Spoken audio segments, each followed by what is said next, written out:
It was supposed to be the night of a lifetime. Tens of thousands of fans gathered in Houston to see their idol, Travis Scott.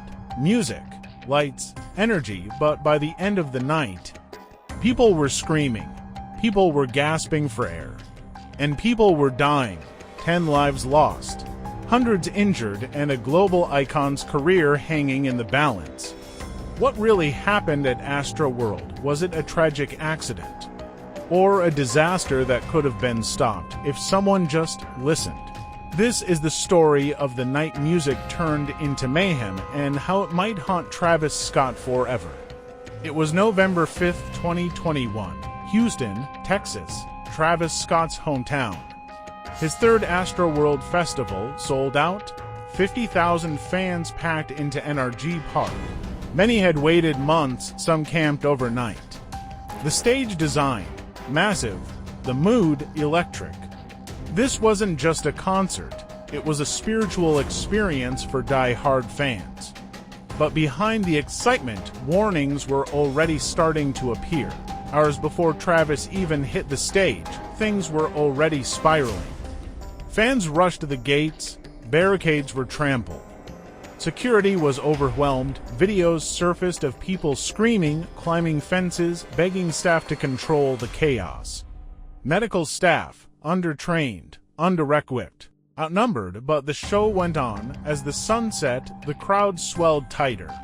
People began to feel crushed, stuck shoulder to shoulder with no way out. And when Travis finally appeared around 9 p.m., the nightmare began.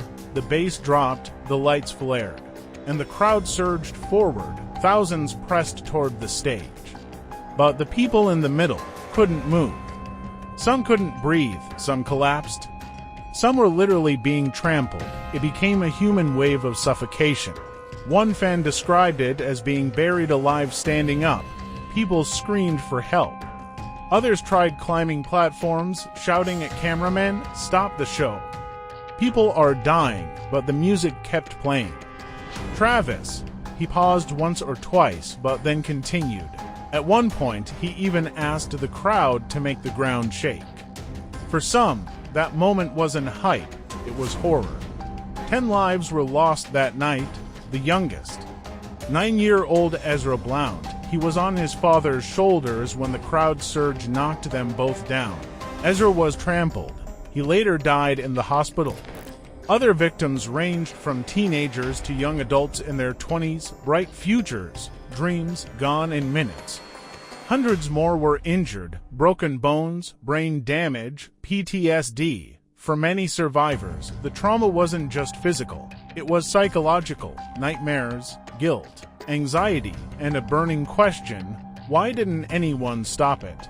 The investigation began almost immediately. Lawsuits piled up, hundreds of them. Families wanted answers, the public wanted accountability. Was it the festival organizers, the city of Houston, the police, or was it Travis Scott himself? Critics argued that he encouraged wild behavior. His past shows included arrests, injuries, even a fan being paralyzed.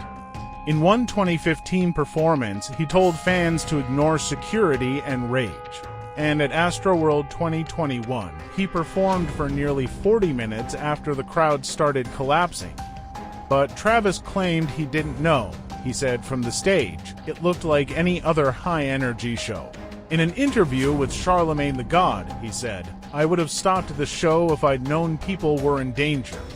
But for many, that apology came too late. Travis Scott's world flipped overnight. Brands like Dior and Nike dropped or delayed projects. Coachella removed him from their lineup. Social media exploded with #CancelTravisScott. His fans split, some loyal, others furious. A memorial appeared outside the venue. Vigils were held for the victims. Lawsuits topped over $10 billion in claims. He laid low for a while, then tried a comeback. In 2023, he released Utopia with tight PR control, but the stigma remained. People still whispered about Astroworld, about the screams, about the silence from the stage. Astroworld wasn't just a concert gone wrong. It was a tragedy, raw, violent, and avoidable. For Travis Scott, it became the shadow hanging over his career. For the victims, it was everything, a night they never got to come home from. What do you think? Should Travis be held accountable? Or was this a tragic accident no one saw coming? Drop your thoughts in the comments. Hit like if this story moved you, and subscribe for more dark truths from the celebrity world. Because fame hides a lot of